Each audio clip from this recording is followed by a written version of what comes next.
Assalamualaikum warahmatullahi wabarakatuh. Perkenalkan, nama saya Cafrida Putri, kelas 11 MIPA 2 absen 1. Di sini saya akan menyampaikan presentasi tentang pemanasan global atau global warming. Dan saya mengangkat topik yaitu kebakaran hutan secara besar-besaran yang disebabkan oleh suhu yang tidak stabil. Tapi sebelum itu saya akan menjelaskan tentang apa itu pengertian dari pemanasan global atau global warming. Pemanasan global atau global warming adalah suatu proses meningkatnya suhu rata-rata atmosfer, laut, dan daratan bumi. Suhu rata-rata global pada permukaan bumi telah meningkat kurang lebih 0,74 sampai 0,8 derajat Celcius selama 100 tahun terakhir. Pemanasan global tentu berdampak pada perubahan iklim di dunia. Di Indonesia, misalnya perubahan iklim menyebabkan bencana banjir seperti di Jakarta dan Semarang. Perubahan iklim juga mengakibatkan belahan bumi bagian utara menjadi lebih panas daripada belahan bumi lainnya.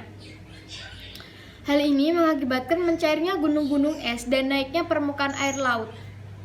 Para ilmuwan memperkirakan permukaan air laut akan naik hingga lebih dari 1 meter pada tahun 2100 jika tidak ada pengurangan emisi gas rumah kaca. Di Indonesia, perubahan iklim yang terjadi umumnya ditandai adanya perubahan suhu rata-rata harian, pola curah hujan tinggi, muka laut, dan variabilitas iklim, misalnya El Nino dan La Nina, Indian Dipole, dan sebagainya. Perubahan ini memberi dampak serius terhadap berbagai sektor di Indonesia, misalnya kesehatan, pertanian, perekonomian, dan lain-lain. Dampak pemanasan global yang saya angkat kali ini adalah kebakaran hutan secara besar-besaran. Kebakaran hutan ini disebabkan El Nino, menyebabkan kemarau panjang hingga tanaman jadi sangat kering. Hal ini menjadi bahan bakar potensial jika terkena percikan api atau gesekan antara daun dengan ranting. Dan jika dibiarkan, ini akan menyebabkan kebakaran yang sangat besar, atau dapat kita sebut Crown Fire atau kebakaran tajuk. Peristiwa kebakaran hutan di Indonesia pada tahun 1997 dan 2002 sampai 2005 menghasilkan asap yang juga dirasakan oleh masyarakat Malaysia, Singapura, dan Brunei Darussalam.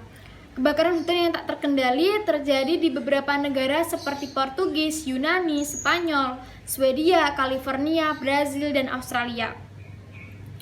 Para peneliti mengatakan bencana ini berkaitan dengan pemanasan global. Faktor seperti penerbangan liar dan pengolahan hutan yang kacau juga telah memicu frekuensi dan intensitas kebakaran. Di sini saya telah menggambarkan bagaimana pemanasan global menjadi penyebab kebakaran. Yang pertama, gambar pertama ini menggambarkan betapa suhu bumi sangat panas hingga menyebabkan daun-daun sangat kering, rumput sangat kering, dan ketika rumput kering akan semakin banyak pohon, semak, dan rumput yang mati. Ini menciptakan lebih banyak bahan bakar untuk api. Berdasarkan data Copernicus Atmosphere Monitoring Service, emisi gas rumah kaca hampir setara dengan kebakaran serupa pada 2015. Musim kemarau yang terlalu panjang merupakan penyebab kebakaran hutan alami yang sulit dikendalikan.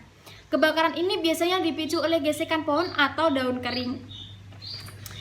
Gesekan yang terjadi bisa mempercikan api secara alami dan menyebabkan kebakaran hutan. Kebakaran hutan karena musim kemarau panjang biasanya terjadi di lereng gunung. Nah, gambar yang tadi saya jelaskan, saya gambarkan di sini. Di gambar yang kedua, bagaimana situasi kebakaran hutan dan penanggulangannya adalah melakukan reboisasi atau penghijauan terhadap hutan-hutan yang gundul. Cukup sekian dari saya. Jika ada kata yang salah, mohon dimaafkan. Wassalamualaikum warahmatullahi wabarakatuh.